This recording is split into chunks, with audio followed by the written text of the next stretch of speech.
Do primeiro brasileiro que morreu por Covid em São Paulo, ao ribeirinho da Amazônia, que vive a quilômetros e mais quilômetros de distância dos centros urbanos, a CPI veio para investigar falhas, omissões e vários outros tipos de crimes.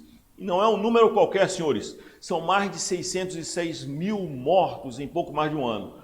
E uma pergunta parece ser simples. Quem são os culpados por esse descalabro? A resposta chega nesta terça-feira, 26 de outubro de 2022, dia da votação do relatório final da CPI. O presidente da Comissão Parlamentar de Inquérito, senador pelo PSD do Amazonas, Omar Aziz, está conosco para esclarecer os últimos passos dessa situação. Senador, muito obrigado por nos atender. E eu lhe pergunto, como será essa votação amanhã? Como será a leitura dos votos em separado? Como os votos em separados impactarão no relatório do senador Renan? Eu posso te assegurar que o relatório do senador Renan será aprovado conforme vier. Nós temos maioria para aprovar e os votos separados serão lidos, mas aprovando o relatório do senador Renan, nem se vota os votos. Mesmo eles pedindo para votar, eu posso pedir uma inversão de pauta e votar. Mas caso eles queiram votar, será derrotado também pela comissão. E hoje à noite, o senador Randolfo Rodrigues falou há pouco aqui conosco, nos disse que haverá uma reunião para aparar as últimas arestas. Quais pontos ainda estão soltos para esse relatório, senador? São questões pontuais pequenas, são nomes que querem inserir, e a gente vai debater esses nomes conforme a maioria assim decidir, entrarão ou não no relatório. Tem a questão daquele dono daquele site Força Brasil, aquele... Elcio Bruno. Isso, que fez. Tem aquela Célia Regina, que foi a fiscal do contrato com o Vaccin, e e ela não se posicionou, viu tudo certinho, quando estava tudo errado, que ali, só aquilo ali a CPI evitou que o Brasil perdesse 1 bilhão e 800 milhões, para você ter uma ideia, que seria a compra dessa Covaxin, que nunca chegaria no Brasil. E era feita por intermediários. E tem aquele reverendo, que foi a pessoa que levou o Dominguete ao Ministério da Saúde para vender aquela vacina que também existia. E tem outros nomes lá que serão analisados. Essa reunião será feita no meu apartamento funcional, lá em Brasília. Eu chego em Brasília umas 8 horas da noite, aí depois eles irão lá para casa umas 8h30, 9 horas da noite, quando chegam todos os senadores e seus estados, e a gente amanhã chega unificado para votar o relatório final, que, volto a repetir, será o relatório que o senador Renan já apresentou. Os pontos que nós tínhamos ali, pequenas divergências, foram aparados, e agora esses que o senador Randolfo está colocando não tem muita divergência. É mais para conhecimento, porquê de cada um. No mais, eu acho que o trabalho que a gente vinha fazendo, Gerson, no primeiro momento, uma desconfiança muito grande, e a sociedade sempre tem razão de desconfiar do trabalho, isso aí é uma coisa normal, mas com o apoio que nós tivemos da imprensa, da sociedade organizada, nós chegamos a resultados aí que, com certeza, pessoas serão punidas por omissão, por prevaricação, por má gestão e uma série por fake news, que foi o que aconteceu. E aí você pega alguns casos pontuais, como o caso da Prevent Senior, que estarreceu todos nós. Ninguém consegue pensar que isso poderia acontecer, mas aconteceu. E alguns pontos a gente não conseguiu avançar nas investigações. Um deles são os hospitais federais do Rio de Janeiro, que o ex-governador Witzel disse que tem dor naqueles hospitais. Nós vamos encaminhar o Ministério Público Federal para continuar as investigações. E esses indiciamentos não é para julgar ninguém. Eles serão analisados pelo Ministério Público Federal, estadual, pelos órgãos competentes, pelo Supremo Tribunal Federal e talvez não, com certeza absoluta, pelo Tribunal Internacional, quando o presidente está sendo acusado de crime contra a humanidade. Senador, o senador Eduardo Braga tem batido o pé para incluir o nome de políticos do Amazonas, dentre eles o governador Wilson Lima, no relatório final, muito embora eles já respondam pelos seus atos durante a pandemia. O senhor acha que isso vai prosperar? E uma segunda pergunta, o senhor está satisfeito com a parte do relatório que trata do Amazonas, da crise no Amazonas? Olha, a questão da crise do Amazonas não envolve só o pessoal do Amazonas, envolve também pessoas do Ministério da Saúde. Capitã Como a questão Cloroquina. da Mayra, Pazuello, que trouxeram para cá a Tratekov. Eu não sei se você lembra, o governador, dia 26 de dezembro de 2020, ele Lembro. e aí houve uma campanha do Eduardo Bolsonaro, de outras pessoas, para mobilizar a população, foram para a porta da casa dele, e aquele foi um erro que o governador cometeu, um erro muito grande, não deveria ter recuado, teria que ter enfrentado aquilo. Não enfrentou e deu no que deu em janeiro. Poderia ter sido evitado? Poderia. Talvez não tivéssemos aquela onda toda. A gente não pode dizer também que foi só por causa disso, tem que ser investigado mais a fundo. Mas o que aconteceu, aconteceu logo no início de janeiro, a falta de oxigênio que todos nós acompanhamos. A questão do governador, eu volto a repetir, se o nome dele estiver lá e o Renan, o relator, aceitar, eu vou votar a favor. Eu já disse, já declarei que eu voto a favor do relatório do senador Renan Calheiros. Né? O senador Eduardo Braga deve ter suas razões, respeito às razões dele. Em relação ao governador, ele já é réu, realmente, numa ação. Né? Agora, se você quiser contribuir com mais informações, a justiça que já está investigando o governador, isso é normal, isso é uma coisa que não dá para julgar. O cara é culpado ou não é. Tem que esperar a finalização. Eu já fui muito prejulgado, sabe, Severo? E eu acho que quem é prejulgado tem que ter muito equilíbrio nos momentos de julgar os outros. Eu não julgo as pessoas, eu não aponto o dedo. Quem me conhece fazendo política, eu nunca fui de ofender ninguém, eu nunca fui de acusar as pessoas. Eu não faço isso, porque essas coisas ficam marcadas na vida da gente, da nossa família, e eu sempre tenho muito um comportamento, mas volto a repetir, acatado pelo senador Renan, terá meu voto. E outra coisa, senador, o senhor tem sido vítima aí das hostes bolsonaristas, todo mundo atirando contra o senhor, e a última que eles lançaram foi o caso da emenda que o senhor aprovou em 2019 para a reestruturação da M010. Eu queria que o senhor falasse um pouquinho sobre isso e explicasse esse trâmite, porque uma coisa não tem a ver com a outra, logicamente. Não, demorou mais de 1 ano e meio para se aprovar na Caixa Econômica. O projeto é feito pelo Estado, depois é encaminhado ao governo federal, ao Ministério do Desenvolvimento Regional, e a Caixa que vai analisar preço, vai analisar projeto para poder aprovar. Imagine a insinuação. Olha, talvez tenha uma das 3 pessoas que mais tiveram embate com o presidente da República fui eu, Randolfo e Renan. Então, não dá para... E depois sai um relatório desse aí que eu voto a favor, em que faz sérias acusações ao presidente da República.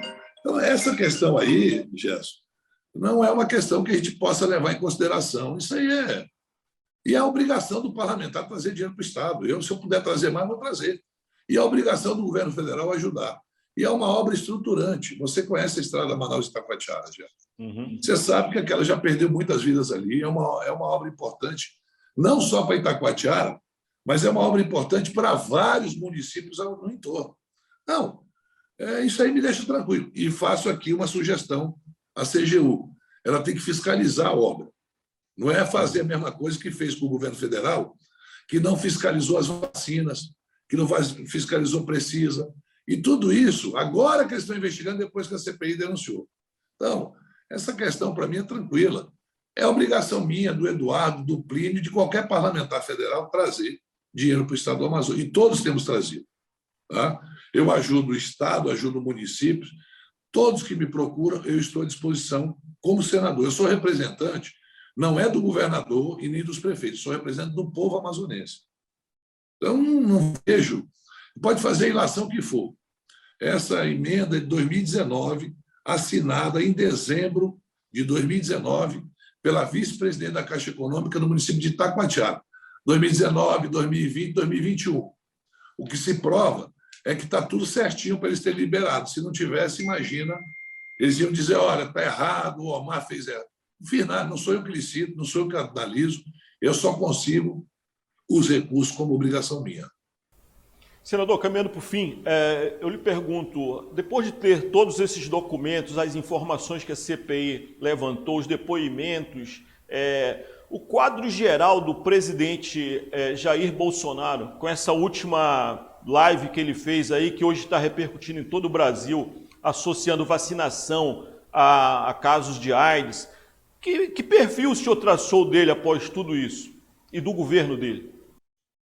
Ô, Gerson, eu fui governador. A gente, quando é um líder político do Estado ou de um país como o Brasil, a gente tem que ter discernimento para falar certas coisas. Você tem que ter cautela.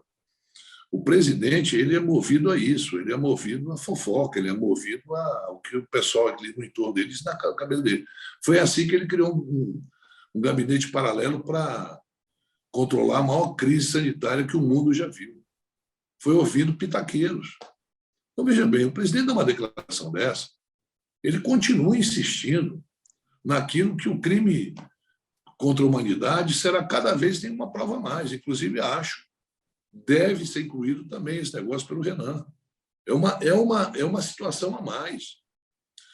Você vê o presidente que faz motociata em plena pandemia, gera aglomeração propositadamente para dizer que imunização de rebanho salva, faz propaganda de medicamento, mostrando a caixa do medicamento nas suas lives. Chega no evento, tira a máscara de uma criança. Uma criança. Vários eventos ele tira a máscara de criança. Ele provoca tudo isso e, além de contestar a ciência da forma como ele contesta, ele deve ter lido isso, alguém falou para ele, e ele vai e fala isso na live. Isso não tem cabimento, um negócio desse. Imagina você, num momento desse, que as pessoas precisam vacinar, o presidente do Brasil dá uma declaração dessa sem base científica, sem conversar com ninguém, porque alguém disse, ou ele leu, não sei aonde. O senhor tem falado que o pós-CPI, uma preocupação dos senhores, das autoridades, deve ser fome e crime, porque estão crescendo de maneira absurda no Brasil. Queria uma consideração sua sobre essa temática. Uma pandemia que eu tenho visto já nos bairros da cidade de Manaus e no Brasil, de uma forma geral. Ontem assisti uma reportagem no Fantástico, as pessoas no lixo ali, colhendo comida e tal. Nós temos uma pandemia que está também dentro da casa das pessoas, já que é a pandemia da fome e da miséria, que também é uma pandemia que mata, mas gera uma consequência maior, aumenta a criminalidade. Quando tem fome, desemprego, aumenta a criminalidade. Ou a gente começa a debater isso, ou nós vamos também ter proporções inimagináveis, como tivemos. Se a gente tivesse cuidado da pandemia no início, nós não teríamos chegado a esse número. Proporcionalmente, nós somos 2,5 pontos percentuais da população mundial. Mas nós temos mais de 20% do número de óbitos no Brasil. Nós ultrapassamos a isso. O Brasil detém 20% praticamente dos óbitos no mundo. Então, tem alguma coisa errada. E uma outra coisa que você não me perguntou é a preocupação em relação se isso vai dar, a PGR vai arquivar. Não vai. Sabe por quê, Gerson? Deixa eu lhe dizer uma coisa. Isso não é um inquérito sigiloso, isso é um inquérito público. Vocês assistiram os depoimentos, o Brasil assistiu o depoimento, vocês sabem o que está escrito no relatório. Eu quero ver algum membro do Ministério Público, naquilo que está escrito, contestar e de que forma ele vai contestar, porque todo mundo vai debater. Aliás, nós não precisamos ir longe. Nós temos mais de 50, 60 milhões de brasileiros que são testemunhas da omissão, da prevaricação e, pior ainda, das fake news em relação a medicamentos. Então, qualquer brasileiro é testemunha. Então, o cidadão que estiver lá, seja ele PGR, Ministério Público, ele vai ter que dizer, não, olha, estão acusando o Gerson aqui de ter feito isso, mas cadê a prova? As provas são vistas, as provas foram provocadas muitas vezes pelo próprio presidente. O ministro da Saúde, olha, um manda, outro obedece. Que é isso, rapaz? Esse outro ministro, esse daí é um pazueiro de bata branca. De bata branca. Pazueiro. Pois é. Então, olha só. Dizer que isso vai ser engavetado. Eu acho muito difícil alguém matar isso no peito e dizer que não houve mais de 600 mil vítimas de Covid no Brasil e que muitas delas poderiam ter sido evitadas, muitas delas poderiam ter sido salvas. Muitos brasileiros, milhões de brasileiros sequelados, que estão morrendo hoje por sequelas. Aqui no Amazonas, 3 ou 4 pessoas que eu conheço morreram de embolia por causa das sequelas da Covid, que não vai aparecer no atestado de óbito dele, Covid, mas é consequência da Covid. Muita gente morrendo, muita gente com falta de memória, muita gente com problema no coração, muita gente fazendo hemodiálise. Essas pessoas são vítimas da omissão e da má administração que foi feita em relação à Covid. Eu acho muito difícil alguém dizer, olha, vamos enterrar isso aqui, isso não aconteceu nada no Brasil.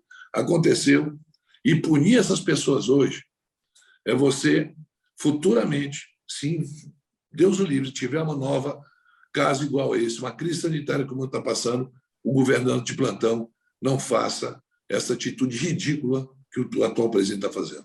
Senador Omar Aziz, muito obrigado por nos atender. Essa é a terceira entrevista que estamos fazendo ao longo do período de funcionamento da CPI da Covid. Um bom trabalho para o senhor amanhã. Obrigado. E para você que nos acompanha, muito obrigado também. Se gostou, curta. Se gostou mais ainda, curta, compartilhe, comente com seus amigos. Assine o nosso canal no YouTube Portal Real Time 1. Nos acompanhe nas nossas redes sociais e até uma próxima oportunidade.